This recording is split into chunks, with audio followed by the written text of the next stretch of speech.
Hello, my name is Savannah Reich. I am a part of the FAMS 1100 class taught by Professor Nathan Cottle at Utah Valley University, and for this assignment we were asked to select a topic to give a presentation on. So the topic I selected was Adolescent Egocentrism. And just to give you a little bit of background, I was initially interested in this exact topic because I have a 17-year-old brother, and so he qualifies as an adolescent, and some of the actions or behaviors that I've seen in him recently kind of tend to lean towards being more egocentric. And so I wanted to look into that and research that a little bit more to see if maybe that was just my perception of him because, he's a teenager, or if there was really something developmentally that was causing him to act in a way that was perceived as being egocentric. And so to start out, I first looked up the definition of egocentric in Webster's dictionary, and that defines it as someone who focuses, instead of focusing on the group, what's best for the society or whatever group they may be a part of, they instead turn inwards and they focus on what's best for them. A lot of synonyms for egocentrism are selfish and self-centered, kind of words or expressions like that.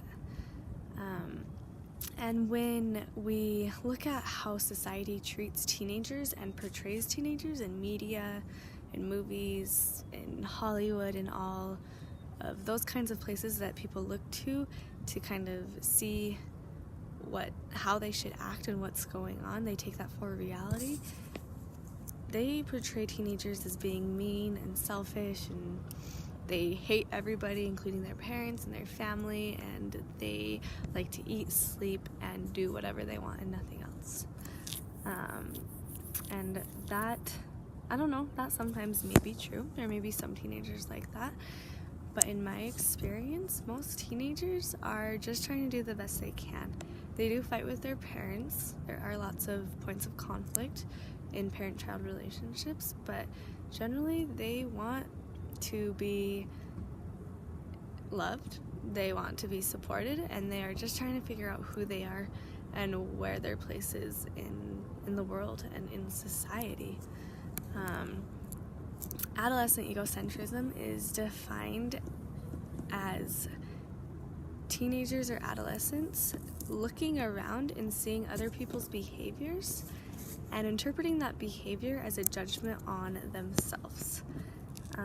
And I think back to when I was a teenager, and I remember specific instances when I would be waiting for my mom to pick me up from a practice or school or something, and it always seemed like she was 25 minutes later than everybody else, and I was always the last one standing outside waiting for my ride. My mom was probably just busy. She has a lot of other things that she needs to take care of. I have siblings, and so pick me up on time was probably not her number one priority every single day, and that's totally fine. That's very reasonable. But for me, I took that as her not loving me and not making me a priority in her life because I didn't feel like I was important to her. And I did think that, but that obviously went away as I grew up because I realized how busy she was and how I'm not the center of her world. Weird. And so that's kind of what the idea of adult egocentrism is. And there are actually two parts to it. There is the personal fable and the invincibility fable. Those are kind of grouped together. So the personal fable is the idea that you are living a story. You are special. You kind of have a quest in this world. So a lot of teenagers, they view themselves as being special, they have a special purpose in this world. They are the most important thing, and they are going to do something great with their lives. And then on the other side of that, kind of more intense version of that, is the invincibility fable, that they are absolutely invincible, that nothing affects them. This is kind of like the everybody else except for me principle.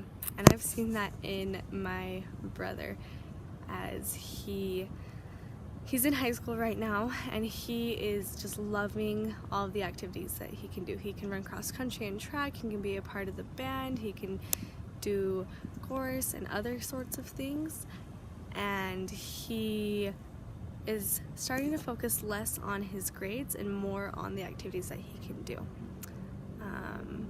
He thinks that having all of these activities won't affect his grades because, it's affecting everybody else, but he's different. He has a different purpose in life, and he's going to do those things because he's special, and none of that's going to affect him because of his invincibility fable. And so that's kind of an example of that. And then the other part of the adolescent egocentrism is the imaginary audience. And that is when adolescents think that everybody is watching them and everybody is focused on them.